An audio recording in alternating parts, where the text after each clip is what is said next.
Eka. Waalaikumsalam warahmatullahi wabarakatuh, Bu Desi. Bagaimana kabarnya, Bu? Alhamdulillah sehat. Sehat ya, alhamdulillah. Jadi begini ya, Bu ya. Hari ini kan kita melakukan praobservasi supervisi Ibu, dan sebelumnya saya akan menyampaikan bahwa kegiatan supervisi ini bermanfaat untuk pengembangan diri kita dalam kegiatan mengajar di dalam kelas. Ibu bersedia ya? Iya, bersedia. Siap. Nah, kira-kira materi pelajaran apa yang akan Ibu sampaikan nanti saat supervisi? Tentang peristiwa seputar proklamasi di kelas 11. Oh gitu ya, tentang peristiwa Seputar proklamasi. Oke. Terus waktunya kapan ya, Bu ya? Saya bisa supervisi? Kalau hari Senin jam kedua sampai jam ketiga bagaimana? Ibu bisa? Oh oke. Bisa Bu ya. Oke. Baiklah, kalau misalnya nanti besok hari Senin jam kedua ya, Bu ya. Untuk tujuan pembelajaran dari materi yang akan Ibu sampaikan nanti apa ya, Bu ya? Siswa memahami peristiwa-peristiwa penting seputar proklamasi kemerdekaan Indonesia, kemudian termasuk bagaimana persiapannya dan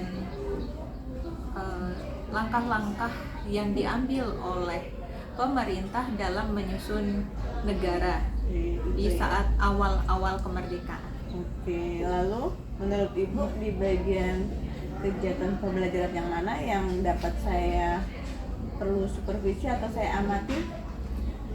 Di bagian ini aja, Bu.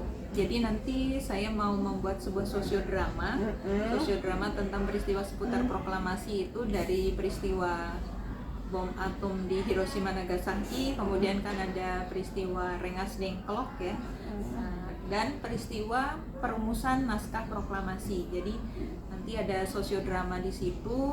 Saya akan mengajak anak-anak supaya membawa bahwa belajar sejarah itu tidak harus menghafal tahun dan nama-nama tokoh saja gitu. Jadi mungkin Ibu bisa masuk di situ ketika kami sosiodrama tadi.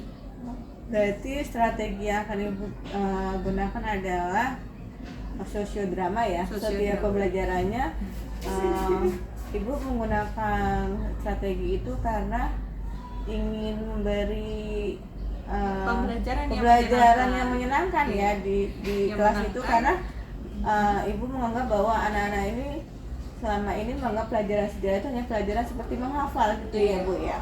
Oh seperti itu berarti. Supaya mereka juga lebih terkesan dan ketika mereka sambil melakukan gitu, saya berharap mereka bukan hanya sekedar menghafal, tapi akan lebih erat ingatannya gitu, karena mereka melakukan juga. Jadi harapannya itu ya, Bu ya, Ibu ingin bahwa anak-anak itu menganggap pelajaran sejarah itu pelajaran yang menyenangkan dan tidak hanya sekedar menghafal nama-nama, tanggal ya. Baik Bu, lalu apa yang menjadi harapan Ibu dari hasil supervisi nanti? Harapan saya setelah supervisi ini, saya bisa melaksanakan kegiatan pembelajaran di kelas yang lebih menyenangkan, yang dapat mengakomodir keinginan siswa, sehingga siswa dapat belajar lebih bersemangat. Oh seperti itu. Iya. Baik sekali. Harapan Ibu begitu mulia buat anak-anak ya. Semoga harapan Ibu tercapai setelah supervisi nanti. Amin. Baik, terima kasih Bu. Saya kira cukup sampai di sini kegiatan praobservasi kita. Selamat menjalankan tugas ya. Ya, sama-sama. Terima kasih Bu. Sama-sama. Semoga sukses ya Bu Desi. Iya, terima kasih Bu Eka. Hari ini mau masuk ke materi berikutnya, yaitu tentang proklamasi kemerdekaan Indonesia. Nah, sebelum ke materi, sebelum kita membahas tentang proklamasi kemerdekaan Indonesia, hari ini kita akan melakukan sosiodrama. Ya, sosiodrama materinya sebenarnya sudah Ibu kirimkan di WA. Ibu tidak tahu apakah kalian sudah membacanya atau belum. Kemudian ini ada kurang lebih 20 20 naskah sesuai dengan nama-nama pemainnya. Ya. Jadi tadi Ibu sih berharap kalian sudah menentukan nih siapa yang jadi narator dan siapa yang menjadi pemerannya. Narator siapa? Yuk. Narator. Iya, salah satu Sama dong. Ayo apa-apa.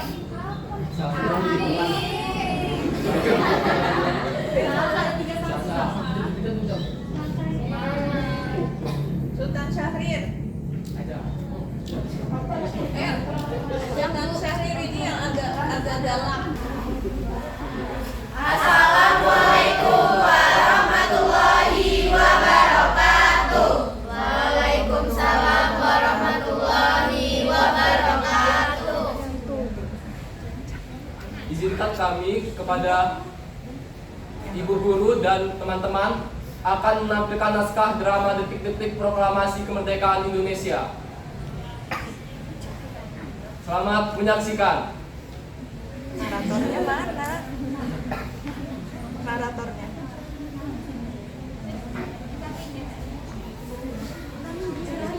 Ke tengah nak, di tengah nak. Ya. Pada tanggal 15 Agustus 1945, Kaisar Hirohito memerintahkan penghentian permusuhan terhadap sekutu. Setelah sebelumnya, yaitu pada tanggal 6 dan 9 Agustus 1945, sekutu menjatuhkan bom atom di kota Hiroshima dan Nagasaki. Berita tentang gencatan senjata yang dilakukan oleh Jepang ini disiarkan di radio Jepang dari Tokyo. Ternyata siaran tersebut tertangkap di Indonesia dan Sultan Syahrir mendengarnya. Apakah kalian sudah mendengar berita kekalahan Jepang? Sultan Syahrir ngomongnya masih apa? Sukarni mana? Hairul Saleh.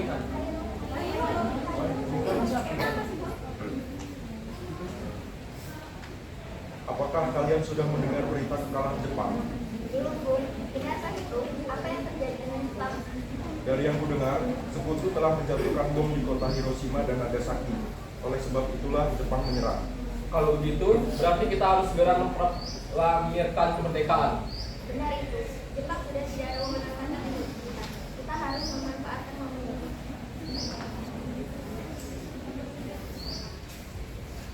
Setelah mendengar berita kekalahan Jepang, Hairul Saleh segera merencanakan pertemuan dengan anggota golongan muda lainnya untuk membicarakan masalah proklamasi kemerdekaan. Pertemuan ini dilangsungkan di Jalan Pegang Saan Tinur, nomor 17, Jakarta, pukul 20.00 waktu Indonesia Barat.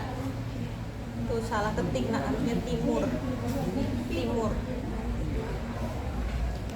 Teman-teman sekalian, sudahkah kalian mendengar berita tentang kekalahan Jepang? Belum, kawan. Dari mana kau tahu soal itu?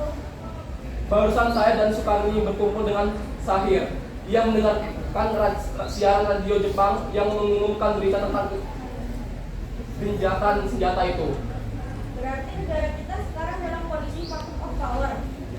Benar, demikian saya mengumpulkan kalian semua di sini untuk membicarakan masalah itu. Kita harus memanfaatkan situasi ini untuk memproklamirkan kemerdekaan. Tepat sekali. Kalau begitu, kita harus membagi tugas di sana dan Saiful.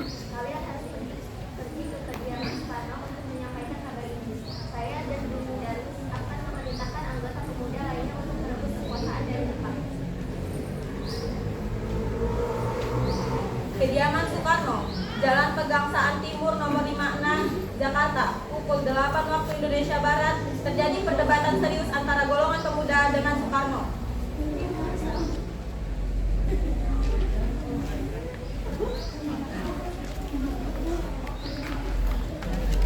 Kita harus memproklamirkan kemerdekaan sekarang, Bu. Iya, batal leherku. Saya aku pajak tugas sekarang dan potonglah leherku malam ini juga. Kamu tidak perlu menunggu hingga esok hari. Tapi ini saat yang tepat, Bung. Jepang sudah kalah oleh sekutu dan tidak ada kuasa lagi di negeri ini. Mengapa harus menunggu? Rakyat sudah banyak menderita akibat penjajahan ini. Jepang adalah masa yang silam. Belum lagi kita harus menghadapi Belanda yang hendak kembali berkuasa di negeri. Jika saudara tidak setuju dengan apa yang saya katakan, dan mengira diri saudara telah sanggup menopang kota Kediri, mengapa datang pada Soekarno dan memintanya untuk memproklamirkan kemerdekaan? Apakah kita harus menunggu janji Jepang untuk memerdekakan bangsa ini? Kita bisa, Bung. Kita harus bangkit dan memproklamirkan kemerdekaan sendiri. Mengapa harus menunggu janji manis itu? Jepang sendiri bahkan setelah kalah dalam perang sucinya, Kekuatan segelintir ini tak akan mampu mengalahkan armada perang milik Jepang. Coba perlihatin padaku, mana bukti kekuatan yang diperhitungkan itu? Apa tindakan untuk menyelamatkan wanita dan anak-anak jika ternyata terjadi pertumpahan darah? Bagaimana cara kita nanti untuk mempertahankan kemerdekaan? Coba bayangkan bagaimana kita akan tegak dan kekuatan sendiri. Tapi semakin cepat kita memproklamasikan kemerdekaan, akan semakin cepat pula kita mengakhiri penderitaan rakyat yang sudah kita selama ini. Memang sudah kita tunggu bangsa kita, Bung. Baiklah, tapi berikan kami waktu untuk berunding sebentar. Kemudian para anggota golongan tua yang berada di kediaman Soekarno langsung membicarakan permasalahan tersebut.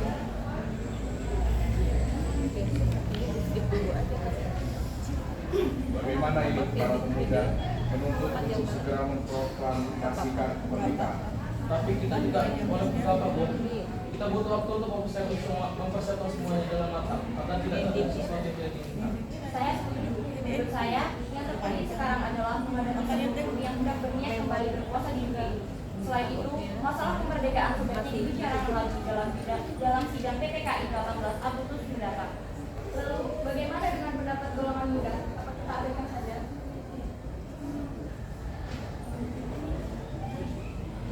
Joyope nggak ada ya? Ya udahlah diganti sama siapa gitu. Ya, lagi pula mereka masih muda. Selim berarti Mereka tadi. terlalu pendek. Kita harus melihat ke depan, mempersiapkannya dengan matang. Kalau tidak, bagaimana nanti jika semuanya berantakan? Baiklah, Bung, berarti kita semua sudah sepakat. Setelah selesai berunding, para golongan tua segera menemui para anggota golongan muda yang menunggu di luar ruangan. Setelah kami berunding tadi, kami memutuskan untuk tidak tergesa-gesa mengenai hal proklamasi kemerdekaan. Hal ini masih akan dibicarakan lagi dalam sidang PPKI.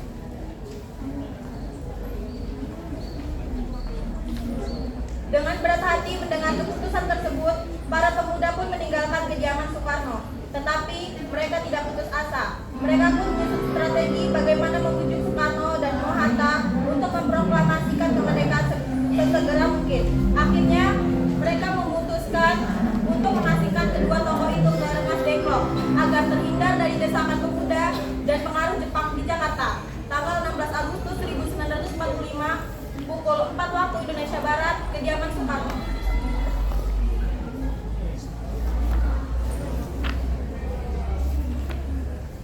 Assalamualaikum. Waalaikumsalam. Ada apa saudara datang pagi? Kami bermaksud membawa Anda dan Soekarno untuk ikut kami menuju tempat pengasihan.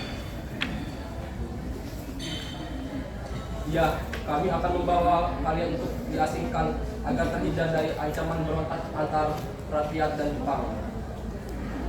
Baiklah, kami akan ikut. Sebaiknya Ibu Fatmawati dan anak Anda serta Bu untuk menjamin keselamatan mereka.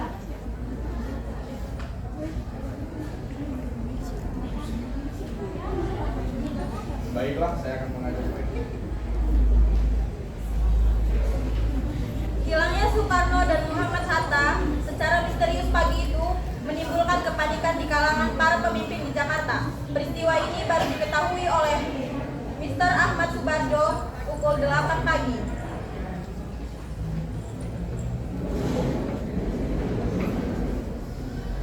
Apakah saudara tahu keberadaan Soekarno dan Bung Hatta? Maaf, saya tidak tahu, Bung. Katakanlah kepada aku di mana mereka sekarang, dan aku akan menjamin keselamatan mereka ketika kembali ke Jakarta. Dan aku akan menjalin kemerdekaan untuk kalian esok harinya. Kau bisa percaya padaku, Nak? Baiklah, kami akan menunjukkan cepatnya di Rengas Dengklok. Reina, tolong antarkan ke Rengas Dengklok. Maaf, saya Pak. Baik, kalau begitu naiklah. Kayak mobil loh nak, jadi gitu. Naiklah. Perundingan dengan Soekarno di Rengas Dengklok.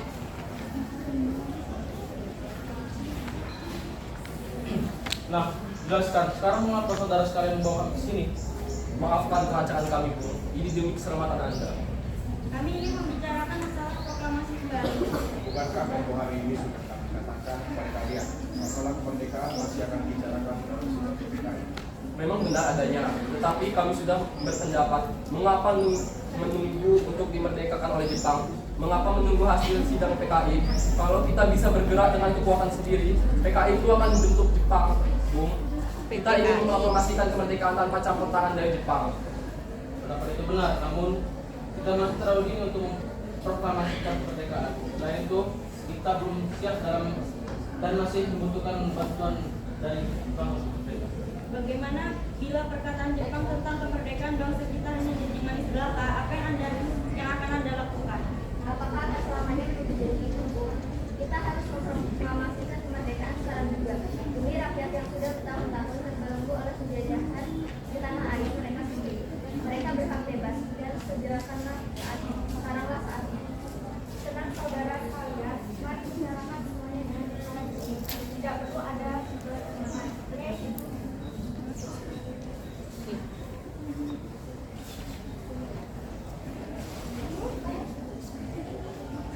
Sudanco Singgi mana? Soekarno sama Hattanya dibawa.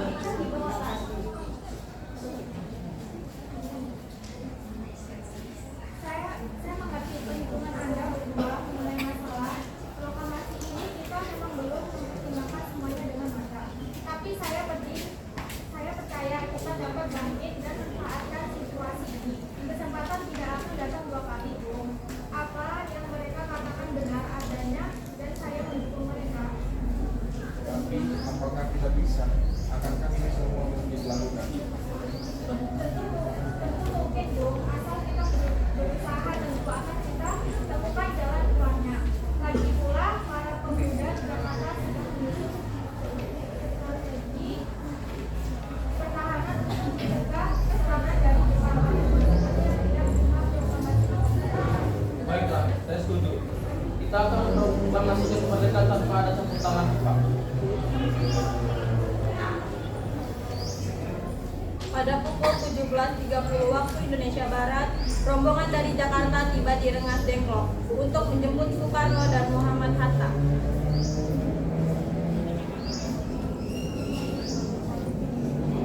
Syukurlah kalian semua baik-baik saja. Jadi, bagaimana keputusannya? Kami setelah kemerdekaan akan dilaksanakan tanpa campur tangan Jepang. Lalu, kapan kita akan melaksanakannya? Menurut saya, bagaimana jika besok pasukan pemuda di Jakarta sudah bersiap? Jika mungkin, ya kita akan melaksanakannya cepat. Selesailah perundingan di Rengas Dengklok. Semua anggota golongan tua maupun muda kembali ke Jakarta untuk membahas lanjut rencana proklamasi kemerdekaan tanggal 17 Agustus 1945. Tanggal 16 Agustus 1945. Nah, sin 3-nya dibaca juga. Sin 3, rumah Laksamana gitu. Sin 3, Rumah Laksamana Maeda. Perumusan teks proklamasi.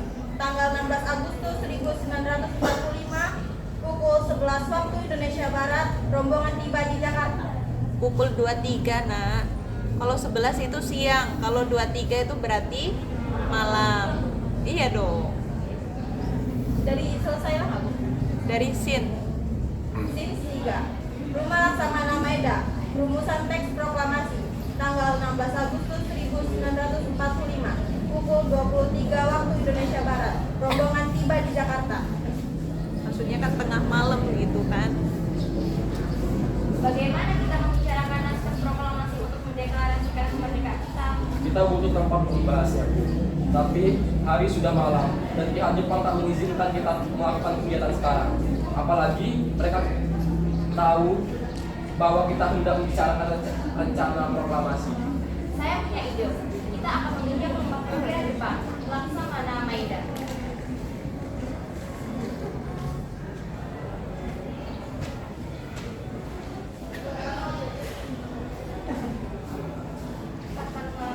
Selamat malam. Ada apa, Bu?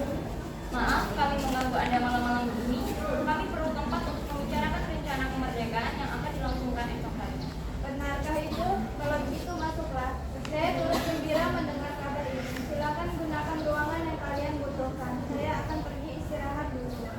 Terima kasih Pak Kapolda. Perumusan teks proklamasi dilakukan di Rumah Makan Medan. 3 eksponen pemuda yaitu Sukarni, Sudiro, dan BM Diah menyaksikan Soekarno, Muhammad Hatta, dan Mr. Ahmad Subarjo membahas perumusan naskah proklamasi. Acara perumusan naskah proklamasi berjalan lancar. Tidak ditemukan kesulitan untuk menemukan rumusan yang tepat. Sebagai hasil pembicaraan mereka bertiga, diperolehlah rumusan yang ditulis tangan oleh Soekarno. Pada tanggal 17 Agustus 1945, pukul 4 waktu Indonesia Barat, dibacakanlah rumusan naskah proklamasi untuk yang pertama kalinya di depan para hadirin yang berada di Rumah Meda yang langsung disetujui. Namun, kemudian timbullah persoalan tentang siapa saja yang akan menandatangani naskah proklamasi. Menurut saya, sebaiknya naskah ini jangan ditandatangani oleh anggota PPKI. Memang kenapa? Lantas siapa yang akan menandatanganinya? PPKI kan lembaga bentuk Jepang. Kita sudah sepakat tadi untuk melaksanakan proklamasi tanpa campur tangan Jepang. Kau benar, Nak. Bagaimana Ibu? Adakah dari kalian yang punya pendapat menyelesaikan masalah ini? Bagaimana jika naskah ini ditandatangani oleh hadirin yang datang saat ini? Seperti Amerika sudah menandatangani teks deklarasinya. Jangan, kita tidak boleh tiru. Kita harus berbeda dari bangsa lain. Lalu bagaimana Bung Karno? Karena ini semua berkat jasa Indonesia berarti atas nama bangsa Indonesia. Saya setuju dan saya setuju. Yang menandatangani teks tersebut 2 orang saja, yaitu Anda dan Bapak sebagai wakil dari bangsa Indonesia. Bagaimana? Usul yang bagus. Bagaimana hadirin? Kami setuju.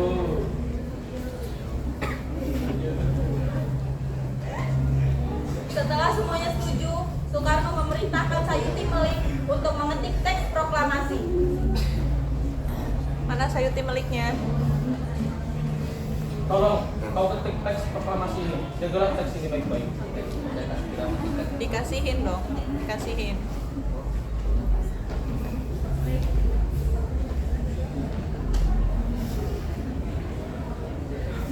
Sayuti Melik pun mengetik teks tersebut. Semua persiapan proklamasi rampung pada pukul 4.30 waktu Indonesia Barat. Lalu, semua hadirin pulang ke rumah masing-masing dengan perasaan gembira. Kemudian para pemuda mengirimkan kurir-kurir untuk menyampaikan bahwa saat proklamasi telah tiba. Mereka juga mengatur pelaksanaan penyiaran berita proklamasi kemerdekaan, menyebarkan beberapa pamflet ke penjuru Jakarta dan sekitarnya. Pengeras suara diusahakan adanya. Semua dilakukan agar rakyat dapat turut menyaksikan momen paling berharga untuk bangsa Indonesia. Pada saat yang sama, Soekarno dan Ibu Fatmawati sampai di kediaman mereka dan berbincang sejenak.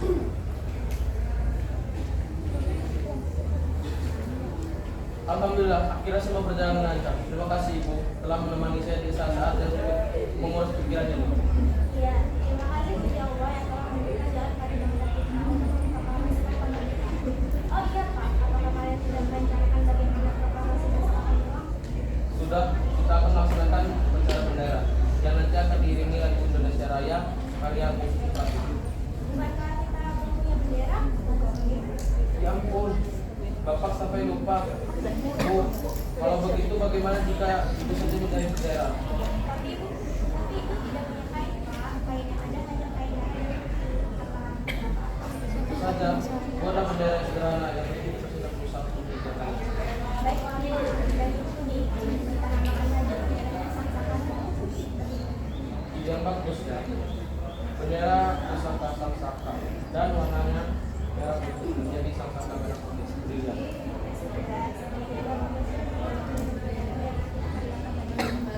Digandeng gitu loh, masuk gitu kan. Yang 4. Proklamasi kemerdekaan.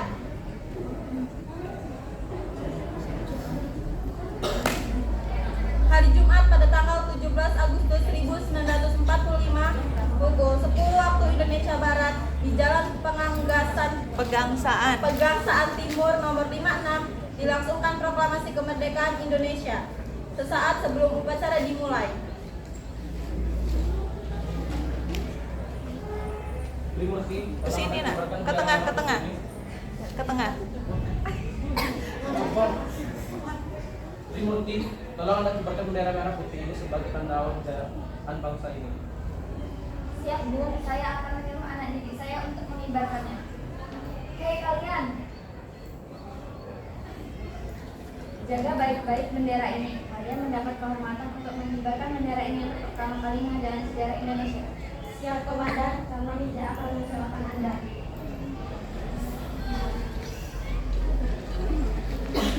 Tiba saatnya upacara proklamasi kemerdekaan Indonesia.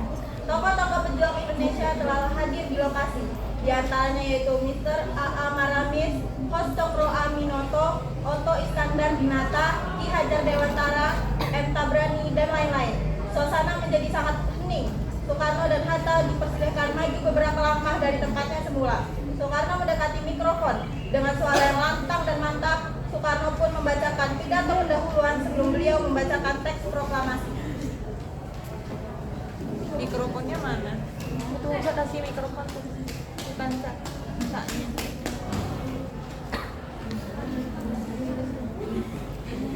Iya dong. Iya. Dikasih jeda ya antara pidato dengan proklamasi. Terus proklamasi dibacakan proklamasi. Pidato Soekarno. Ke tengah lagi nak. Ke tengah lagi. Saudara-saudara sekalian, saya telah minta saudara hadir di sini untuk menyaksikan peristiwa maha penting dalam sejarah bangsa kita. Berpuluh-puluh tahun kita bangsa Indonesia telah berjuang untuk merdeka. Yang Bahkan lain telah berdiri, 100 tahun lamanya. Yang lain Gelombang berdiri aksi di kita situ. tidak putus dalam perjuangan Kan lagi ikut untuk semua. kemerdekaan negeri ini. Yuk, kita Kita jatuh bangun menyusun kekuatan untuk menggapai cita-cita yang Indonesia bebas dari penjajahan bangsa lain. Semalam kami para pemuka-pemuka rakyat Indonesia dari berbagai penjuru bergabung untuk memusyawarahkan dan permusyawaratan ini seia sekata berkata inilah saatnya bagi kita untuk mengorbankan api revolusi kemerdekaan Indonesia. Saudara sekalian, dengan ini kami menyatakan kebulatan tekad itu. Dengarkanlah proklamasi ini. Proklamasi. Tunggu, kami. tunggu. Hatanya mana? Nah, di dekatnya. Terus maju beberapa langkah.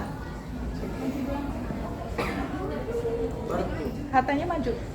Nah, ya. Ya, enggak, yang baca Soekarno, Hatta kan di sampingnya. Proklamasi. Kami, bangsa Indonesia dengan ini menyatakan kemerdekaan bangsa Indonesia.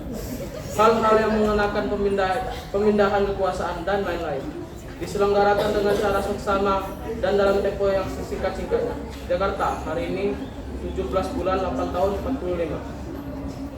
Atas nama bangsa Indonesia, Soekarno-Hatta.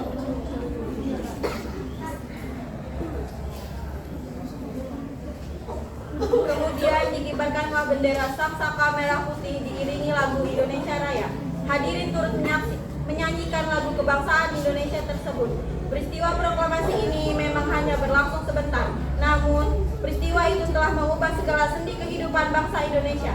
Peristiwa proklamasi kemerdekaan telah menjadi momentum puncak perjuangan bangsa Indonesia. Oleh karena itu, kita sebagai generasi penerus bangsa harus berprestasi dalam rangka mengisi kemerdekaan tersebut, bukan malah menodainya. Kita harus bisa membalas budi para pejuang tanah air. Jangan dahulu dengan cara mempertahankan kemerdekaan ini. Oke, tetap berdiri. Yang lain benderanya, tapi kita nggak usah ikutan ya, karena kan yang lain lagi ujian. Jadi pakai suara dari handphone aja. Kita nggak nyanyi. Nggak.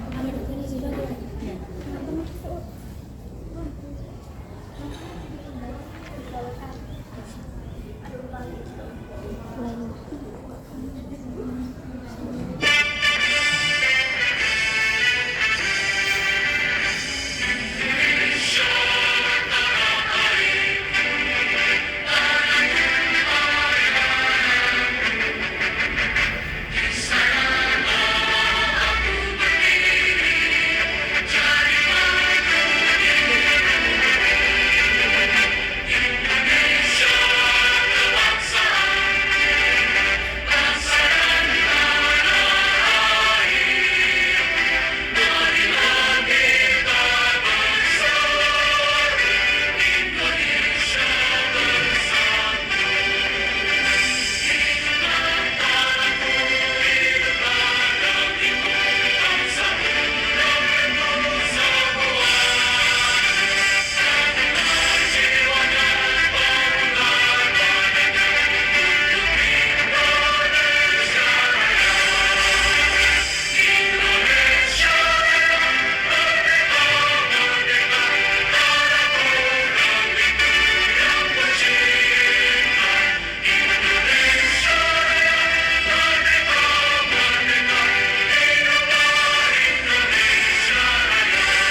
semuanya.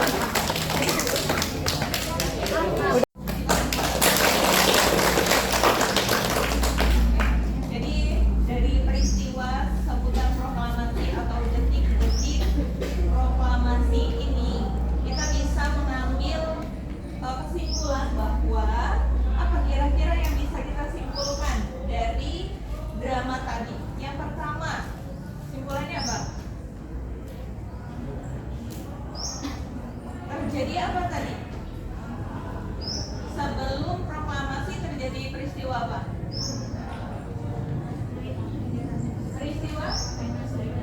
Peristiwa Rengas Dengklok. Ya, yang pertama ada peristiwa Rengas Dengklok. Sebelum Rengas Dengklok ada peristiwa apa? Sebelum Rengas Dengklok ada peristiwa apa kan?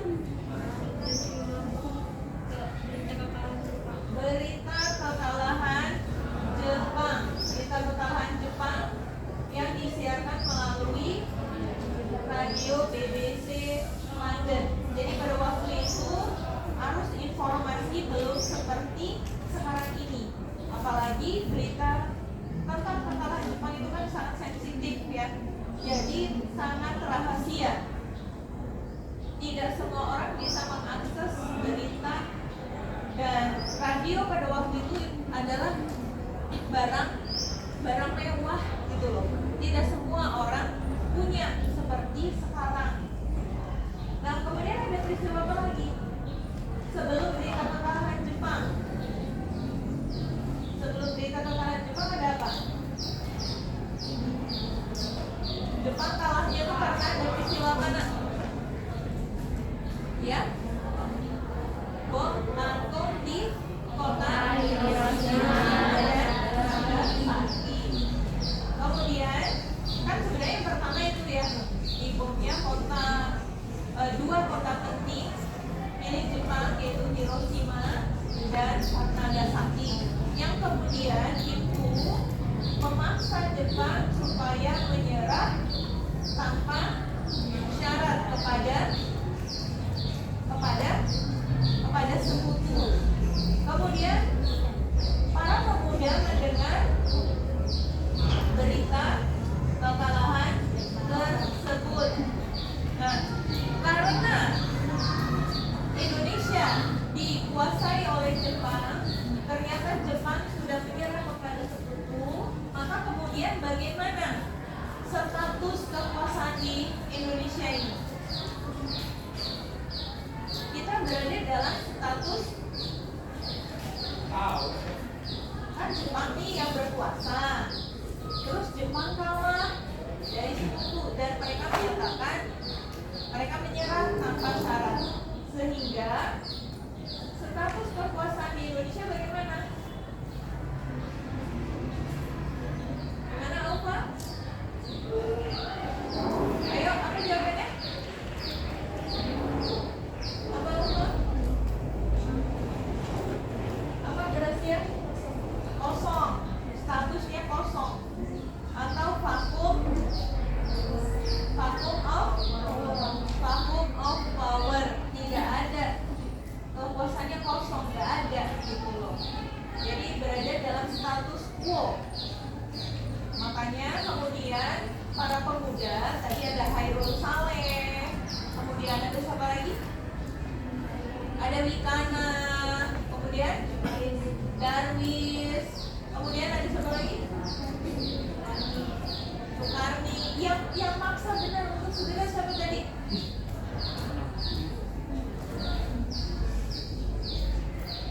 Tadi kalian sebagai siapa?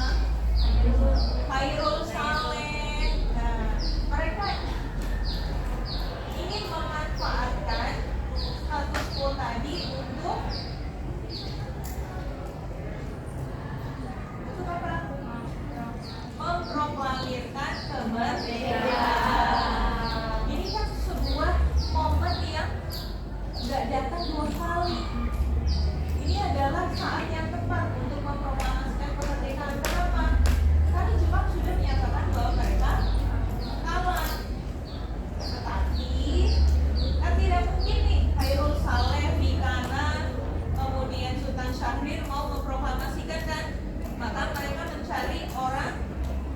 orang yang berpengaruh bagi bangsa.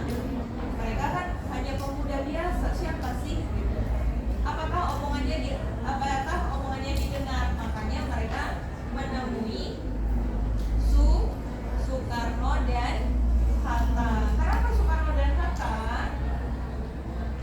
Karena mereka berdua adalah tokoh yang berpengaruh. Mereka adalah tokoh yang penting dari sejak awal pergerakan nasional, bahkan sampai pembentukan PPKI. Apa tuh PPKI? Panitia Persiapan Kemerdekaan Indonesia. Panitia Persiapan Kemerdekaan Indonesia. Atau dalam bahasa Jepangnya, Yokuritsu Junbi Inkai. Yokuritsu Junbi Inkai. Yang itu sebenarnya bentukan Jepang. Makanya kemudian apa Soekarno? Setuju nggak? Soekarno setuju nggak? Untuk segera memproklamasikan kemerdekaan? Hah? Soekarno langsung setuju nggak? Enggak. Apa pertimbangannya? Kenapa Soekarno nggak langsung setuju? Mana Soekarno? Kenapa nggak langsung mau?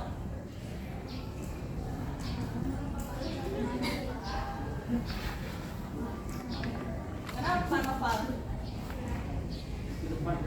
Hah?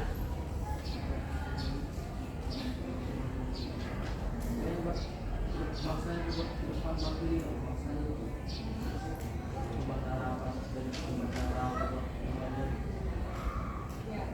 Ada yang mau berpendapat kira-kira kenapa Soekarno nggak mau langsung setuju? Karena takut terjadi pertumpahan darah. Siapa nih yang mau jamin? Kan tadi Soekarno bilang kan, siapa yang mau jamin keselamatan anak-anak, juga wanita, ya kan? Kalau terjadi pertumpahan darah. Kenapa begitu? Walaupun Jepang sudah menyerah tanpa syarat, wajar. Udah biarin aja. Berarti pembelajaran kita menyenangkan. Ya kucing ikut, ya kupu-kupu ikut, gitu kan? Semut juga ikut. Nah, Soekarno berpikir bahwa walaupun di Jepang sudah menyerah, tetapi tentara Jepang di Indonesia masih kuat. Mereka masih standby, masih kuat gitu loh. Yang sudah menyerah tanpa syarat kan di sananya. Di sini kondisinya mereka masih siap sedia. Jadi mereka khawatir, golongan tua ini khawatir terjadi clash, terjadi peperangan. Makanya mereka menolak. Sementara golongan muda bagaimana? Mereka kekeh untuk segera memproklamasikan kemerdekaan. Akhirnya apa yang ditempuh oleh golongan muda?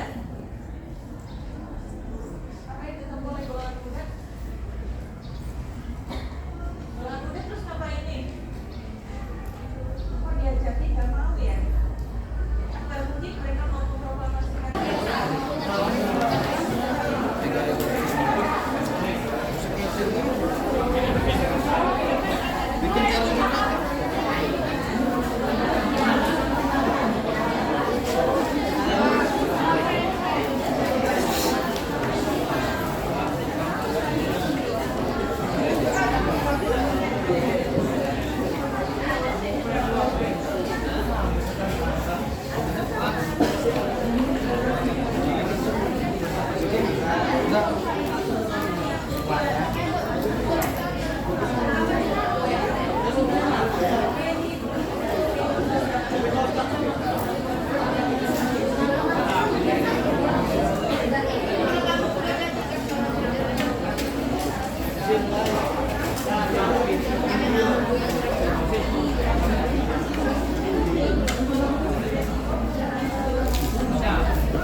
kemarin Senin kan kita sudah melakukan observasi supervisi ya. Iya Bu.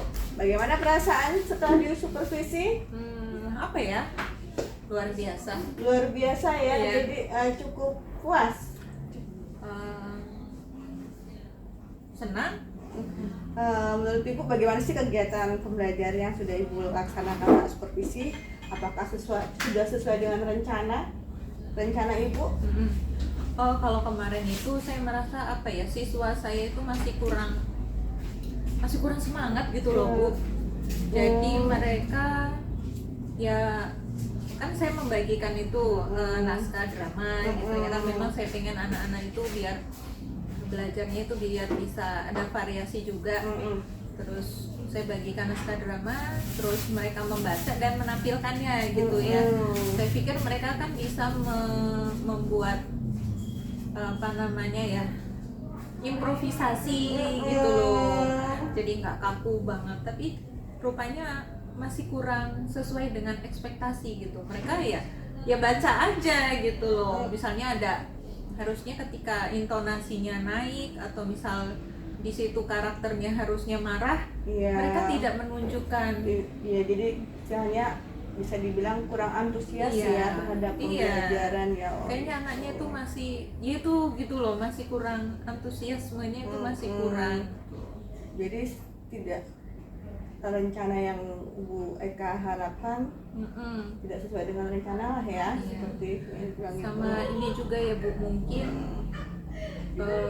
saya kan sudah mengirimkan ini macam modul gitu ya, udah memberitahu bahan bacaannya.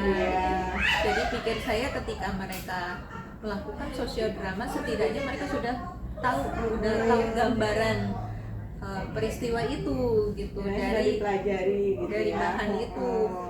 Rupanya ya belum gitu, kayaknya mereka belum baca gitu, jadi mereka ya masih kosong gitu loh, masih belum tahu. Seperti itu ya. Tapi pasti kan ada hal yang menurut Ibu dari pembelajaran kemarin itu ada hal yang memuaskan kan? Menurut Ibu, nah kira-kira di bagian mana itu Bu? Ya, kalau hal yang membuat saya merasa cukup puas ketika mereka mau memulai kegiatan belajar tepat waktu. Oh iya, itu sudah tepat waktu. Setidaknya ketika saya mau datang ini di kelas, mereka sudah siap semua gitu, sudah hadir di pendopo, karena kan kemarin kan di pendopo gitu. Kemudian mereka semua hadir semua, nggak ada yang nggak ada apa ya. Kalau di bagian kegiatan pembelajaran di bagian mana nih itu ya? Kalau di kegiatan pembelajaran di bagian apa ya? Ya mereka anaknya memang karena di kelas ini kan kemarin di 11 A4 ya Bu ya. Iya, 11 A4 ini memang anaknya kurang kurang aktif. Selama ini kegiatan pembelajarannya yaitu tadi, mereka lebih banyak pasif, lebih banyak mendengarkan gitu. Maka saya pikir ayolah kita coba nih ajak membuat sebuah sosiodrama. Maksudnya biar sesekali mereka ini ya ada bergeraknya gitu, lebih aktif. Saya pikir ternyata emang secara kemampuan setelah Ibu petakan emang di kelas 12 IPA 4 nih anak-anaknya emang kurang antusias. Iya, 11 A4. Iya, 11 A4 memang agak kurang itu tadi, antusiasnya masih. Iya, itu ya. Tapi ya kalau dalam perilaku mereka ya cukup disiplin, sopan gitu ya. Itu mungkin positifnya seperti itu. Mereka ya nurut gitu loh, anaknya nurut, cukup rajin. Tapi untuk keaktifan dalam belajar itu masih kurang, harus di. Padahal Ibu Eka sudah berharap dengan metode sosiodrama anak-anak punya keaktifan belajar, rasa antusias, ternyata juga masih kurang ya. Berarti tujuan pembelajarannya menurut Eka sudah tercapai belum? Ya, kayaknya belum ya Bu. Belum ya? Iya, kalau misalnya dari 0 sampai 100 ya mungkin baru berapa ya, 65 lah ya, baru sekitar 65% gitu. Untuk dilihat dari proses pembelajaran sama hasil ya, hasil belajarnya. Kemarin itu kan sepertinya ada penilaian ya. Kemarin itu setelah itu ya ada saya penilaian diskusi, proses, saya tanya gitu kan, terus saya berikan tugas itu, tapi belum selesai. Iya. Oh, jadi penilaiannya dilihat dari penilaian proses sosiodramanya aja ya. Itu jadi mereka hasil ngasih belum.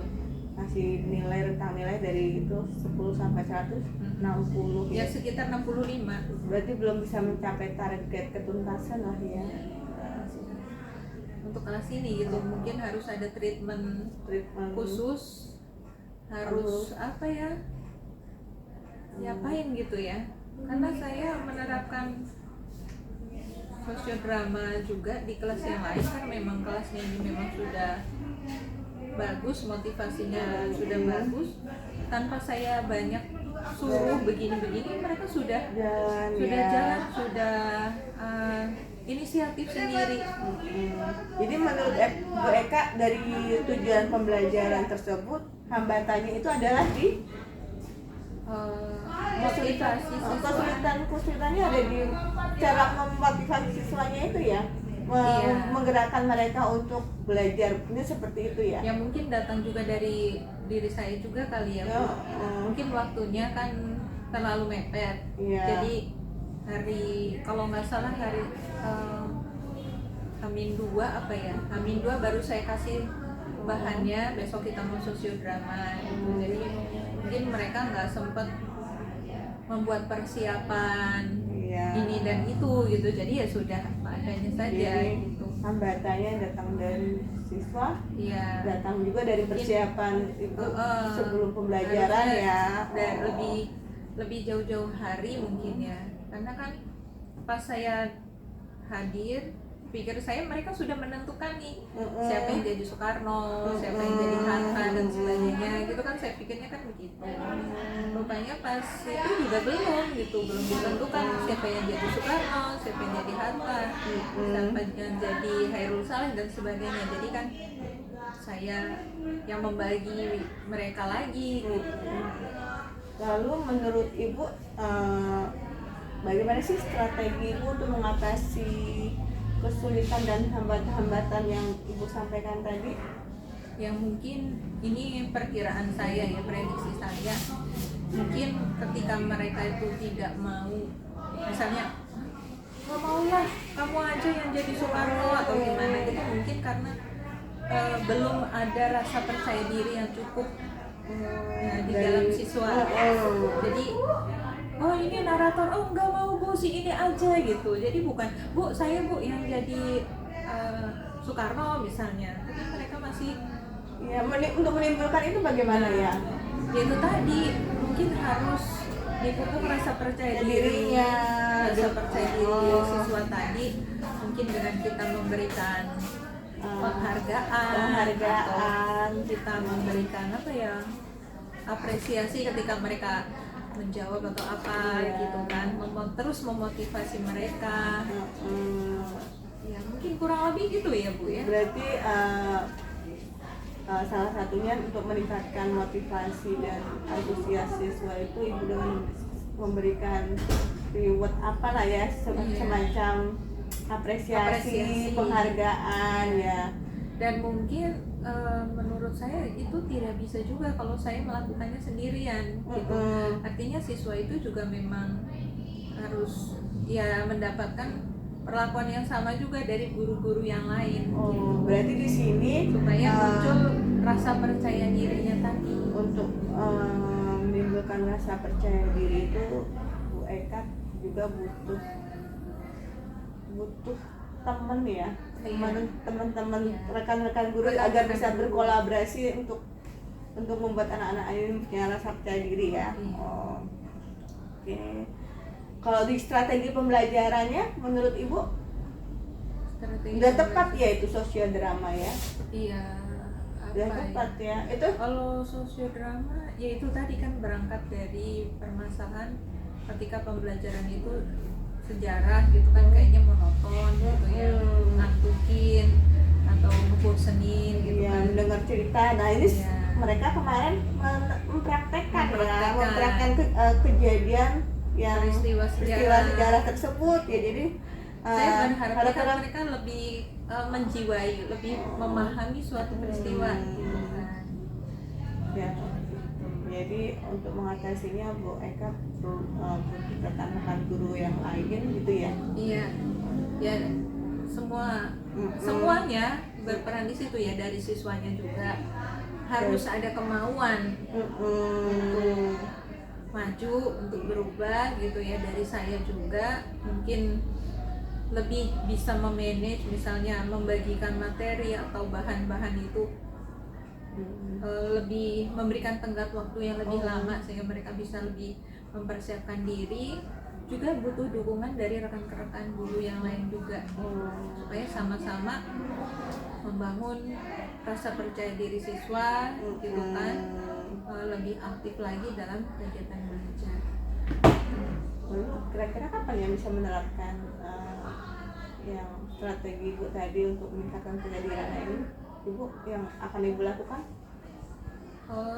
Ya kalau itu setiap kegiatan, setiap kali belajar kan, ketika saya memberikan pertanyaan misalnya dalam kegiatan belajar, ketika ada yang bisa menjawab dengan jawaban yang benar, saya akan memberikan apresiasi. Misalnya ada yang menjawab salah pun, saya harus tetap menghargainya. Menghargainya ya, setidaknya dia sudah berani untuk menyampaikan pendapatnya gitu ya. Dan saya kalaupun meluruskan jawaban ya tidak langsung mematahkan gitu. Iya. Itu dengan siswa. Kalau tadi kan kata Bu Eka butuh juga dukungan dari teman-teman. Nah, untuk dengan teman-teman ini sepertinya gimana ya caranya ya supaya strategi Bu Eka itu bisa terlaksana? Ya mungkin dengan apa ya, ya kita kan sesama guru kan harusnya kan ada komunikasi. Itu. Ya saling inilah, saling berbagi, saling sharing gitu. Misalnya saya ketemu dengan guru kimia atau dengan guru ekonomi, gimana sih kalau di kelas 11A4 misalnya si A, kalau di pelajaran saya kok dia pasif benar, jadi saya harus yaitu tadi sharing, apakah mungkin siswa tersebut seperti itu hanya pada pelajaran saya, berarti kan mungkin minat dia tidak di bidang itu, atau mungkin memang apakah dia mungkin ada sakit apa sehingga dia tidak bersemangat. Jadi memang ya itu tadi membutuhkan komunikasi intens ya. Jadi komunikasinya nggak hanya sekedar saat kita merasa ada masalah mungkin ya. Jadi harus sering komunikasi gitu. Oke. Kira-kira bisa diterapkan kapan ini, Bu? Iya. Ya seharusnya ya segera gitu. Segera. Ketika kita menyadari bahwa ada hal-hal yang harus diperbaiki, ya pertemuan ke depan ya harus kita upayakan bisa lebih baik. Di pertemuan ke depan Ibu akan mengoreksi dan ini ya memperbaiki ya dengan strategi ya, dengan harapan tadi Ibu memberikan apresiasi, terus berkomunikasi dengan teman-teman, rekan-rekan guru yang lainnya. Oke. Saya kira udah cukup itu, Bu. Cukup bukan cukup, malah bagus sekali solusi yang Ibu dapatkan dari yang Ibu sendiri kan Ibu ungkapkan dari kejadian permasalahan di kegiatan pembelajaran tersebut apalagi akan langsung diterapkan di pertemuan selanjutnya ya. Ya sebaik-baik solusi kan yang dikerjakan. Iya, betul. Kalau solusi sebagus apapun kalau hanya sebatas wacana tapi tidak dilakukan ya sama saja bohong gitu kan. Ya semoga saja kita selalu diberikan kekuatan ya, dan kesehatan serta hidayah supaya bisa selalu lebih baik gitu. Iya. Oke, Bu, kalau gitu saya tunggu ceritanya lagi ya. Setelah pertemuan selanjutnya ya, bagaimana apakah lebih baik lagi siswanya gitu dan kegiatan pembelajaran Ibu. Oke, terima kasih Bu Eka. Sama-sama. Iya.